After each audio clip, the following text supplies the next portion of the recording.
The Reserve at Gerhardt is a beautiful coastal community located near the Pacific Ocean in the historic city of Gerhardt, Oregon. Just to the west is the Highlands Golf Course, with the pro shop just past the Reserve's entrance. Beyond the golf course is Delray Beach, one of the longest and least populated sand beaches in the United States. Separated from bustling seaside by the Nicanicum Estuary, Delray Beach stretches from South Gerhardt approximately 11 miles north to the Columbia River.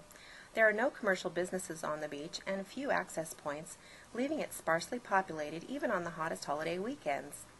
Being one of the only beaches open to motor vehicles, one can go as far as they wish to select that perfect spot for swimming, fishing, or clamming. This is probably the finest stretch of Pacific coast you will ever experience, and only minutes from the Reserve at Gerhardt.